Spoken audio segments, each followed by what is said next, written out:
Shalom family, this is Coauthor coming to you again today. I'm glad to be with you. First of all, I want to wish you a wonderful and happy Sabbath, Yah's Day. With that, y'all have a Barak day today, staying in tune with Yah's laws and commandments according to the Sabbath. So I wanted to talk to you today again. It's a twofold today. I'm going to talk to you about Assembly Bill number 2943. This is in California. This is the bill that they say is that can possibly ban the Bible. Now, this bill is introduced by 8 legislators. All of them are in the LGBTQ caucus. And we should look this bill up. I'm going to repeat it again. Again, it will be at the end of the video. It is Assembly Bill number 2943. Now, it's important because I'm going to connect HR 382, which they passed right after they suspended the debt ceiling. And if you are looking that up, there is a bill previously 382 that talks about the pandemic. So you need to be specific. They do that on purpose. It wasn't this way yesterday, but they did it now. So if you look up HR 382, make sure you put HR 382 Wasserman's Schultz bill, the representative which I have listed under. That's the new one. So let's move on from that. So the eight LGBTQ, I get some kind of all these acronyms wrong. Honestly, they don't make sense to me. But they are a part of that caucus. And that bill, there's an argument or the debate right now whether that bill is talking about banning the Bible. Now, I'm going to leave that up to you. I'm going to let you make that decision. Because if you go down to Section 3 of the bill, Section 3 or Chapter 3, Section 1770, which I'm going to put on the bottom of the screen as well. It says Section 3, Section 1770 of the Civil Code is amended to read. Now, if you go all the way down to verse 28, it's going to tell you, it's going to say, advertisement offering to engage in or to encourage in for sale or selling services constituting sexual orientation, change efforts to an individual. So these are things that they want to stop. So they want to stop anything that advertising, offering to engage in or engaging in for sale or selling services contributing to sexual orientation, change efforts to an individual. So they basically they trying to say if anything speaks against it, or if you are selling something that speaks against it, or you want to promote something that speaks against LGBTQ, it should be banned. It should be illegal. Now, they're not specifically saying scripture. They're not scripturally talking about the Bible itself, but you can put a lot of things in that arena. You can put the Quran in that arena. You can put the Bible in that arena. You can put a lot of things that not necessarily the Bible in that arena, and you can ban it because it goes against the homosexual belief. That's very dangerous, and we know that's against our amendment, our First Amendment rights as well. But these are the things that they're trying to impose because they want to create a society that is controlled not only physically and mentally, but how they think and how they speak. Now, I'm not a conspiracist, but this is pretty obvious what they're doing here. If I ban the Bible, if I ban the Quran, if I ban anything that speaks against LGBTQ, which everybody should have a voice, and you should be able to speak against anything. And that takes me into HR 382. Now, HR 382 is against anti-Semitism. So before I speak on that, I'm going to repeat this again because I feel I have to say this. I am not against the Khazars or any other group that want to call themselves Jewish. They can call themselves what they want. Now, if Japhet want to call himself a Semite, or a Semite want to call himself a Hamite, I don't care. The Most High knows the truth. We know the bloodline, and we know who the people are. So this is nothing against any of those people over there want to call themselves whatever they want. Hell, you can call yourself Santa Claus if you want to.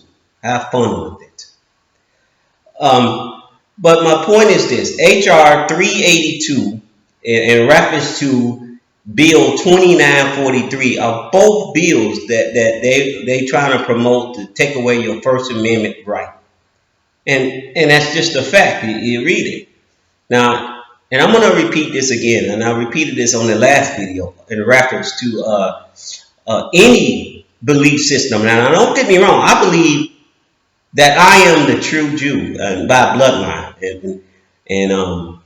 So I cannot be anti-Semitic. It's impossible. Anybody that say that, they talking foolishness out their mouth. I am from the tribe of Judah, I believe, to my knowledge. So I am a Semite by blood.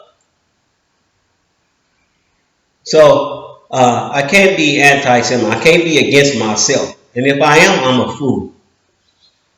So again, like I said, if that law meant me as the true bloodline, I will be all for that law, because you know the Bible always says to the Jew first. I am the Jew. Unfortunately, due to us not following our law, statutes, commandments, as a people, we are what we call recovering. So I'm going to leave that one at that, because this is not what this is about right now.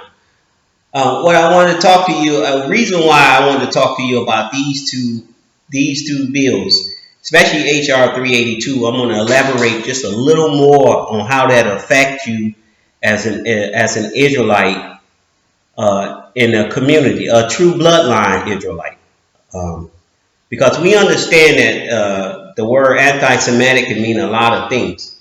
And you always have to remember that Kyrie Irving simply just recommended a book and he was considered anti-Semitic. So you guys out there that are on the street corners and you preaching, you doing what you're doing, these priests and these civil service members and these elected officials who may even disagree with some of the things that the Jewish say, they say you no longer can speak against it. That's kind of taking away your First Amendment rights again, because they don't do that for Christianity and they don't do that for the Quran. They don't do that for any other book. Now they may say that the hate crimes increased to the Jewish community, and I looked up some statistics up there. I believe it was 600 and something hate crimes last year, and actually it's going down. It's going down considerably by 2/3. But the only ones that keep completely rising is the hate crimes against Black Americans. 600 and something, those other people, and then you got almost 1,800 of crimes against Black people. There's no bill being introduced for Black crime hate. There's no resolution for Black people. So we know this is a fraud and this is a scheme. We know this is more than what it looks like. Now, I'm going to explain to you why it's important that you brothers and sisters get this. This bill was introduced, and it will pass the Senate, is to protect a certain group of people so you can speak nothing, say nothing or do nothing against them. But you simply have to follow what they say. It's to silence you. It's to silence you brothers and sisters on the corner speaking this truth and yelling out and crying out loud, telling the world who you are. They don't want that. This is a way to silence it. And how can they silence it? You guys with the 501Cs and the 501(c)(3)s and all these groups, if you violate it, like I told you, the bill said that if you elected officials must fight, condemn it, and they must rebuke it in every way. And if you don't, there will be consequences. What are your consequences? If you got 501(c), the 503C, or whatever the programs that they offer, believe me, they will stop those programs for your particular groups. If you speak one word that they deem anti-Semitic, it's going to have a financial hold, a physical hold, and then your elected officials. Your elected officials are your sheriffs, your mayors. You understand how broad that goes. That means they will have to do something about you brothers sitting on the corner, and now they have the authority to do so. Now, what can you do about it? You're going to have to use your brain. You have to think. Now, I ain't going to tell you your strategies out loud. I'm not even going to tell you my strategies, what I believe you can do. Because with them, they already got think tanks that are counter-reacting it anyway. But the slower, I don't want to say the slower, but they got groups out there that are already working on other ways to get around the traps that they made, to secure those traps so you can't get around them. So, but right now, it will go through Congress, and it will probably be law. And they will come down on you brothers and sisters. Again, this is not about anti-hate or the anti-Semitism. And I can't be that because I am a Semite. So I actually fall in two groups. I am a black man and I'm a Semite. So I got double portion if we went by their their categories. So what I'm trying to tell you, brothers and sisters, is this. Just be aware, be alert, be vigilant. And these two bills, whether it's to stop the speech or you can't even, they can get rid of any books that speaks on homosexuality, and that basically is the Quran and the Bible. Let me be honest with you. These other books are insignificant because they don't have much power behind them. These two books have great power behind them. And they both speak against homosexuality. So you Islamic brothers out there, you think this is not about you. You better wake up. It's also about your book. And it's also about how you think as well. And there's other groups out there, rather, I don't agree with these groups, but I do believe in a freedom of speech, whether it's the KKK or all these white supremacist groups, they're coming after you too. Me personally, they need to come after some of you because you just spur hate. But they can come after you in a different way, I believe, instead of trying to ban the First Amendment speech. Because they know who you are, they know where you are. So there's plenty of ways to solve a problem. I don't think this is the right way of doing it. And with that, my brothers and sisters, like I said, both one to take away your freedom, to read about it, which is Assembly Bill number 2943 in California, or HR 382. They're working together. Them two working together, taking away the written form and taking away the verbal form in any type of way, that silenced it totally. Now that's just in California, that one bill, but that's California and New York is always the test grounds of everything. We know that. We always say, if you want to know if a law passed, just watch California and New York. Those are the two places that then the rest of the states will follow.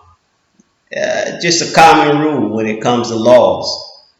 Those two states seem to be the trenders of laws that come across America. So, and with that, my brothers and sisters, I want to prove it to you real quickly because I'm just not going to be long. Why? why it's always the subtle steps that they take to create the laws against you. Now, both of these laws are one's against the written word and one's against the spoken word. But they always put it into law, and they put it in a way where it doesn't seem like it what it is. Now, they didn't done this to you as so-called black people for a long time. I give you 3 examples. There's many more examples, but I'm going to just give you 3. Now, if you go back to the vagrancy laws in 1866, we understood right after we got out of slavery, the vagrancy laws, that we didn't have no jobs, we didn't have no places. We were roaming around trying to place where we go, and they introduced by law vagrancy laws. So if you got caught being vagrant, with the blacks didn't have nowhere to go, they just been released from slavery. They were put in tomb camps, slavery camps, and they were working for free. Basically, they went right back in slavery working for the government. Now, did they say black people in general? No, they didn't say vagrancy laws.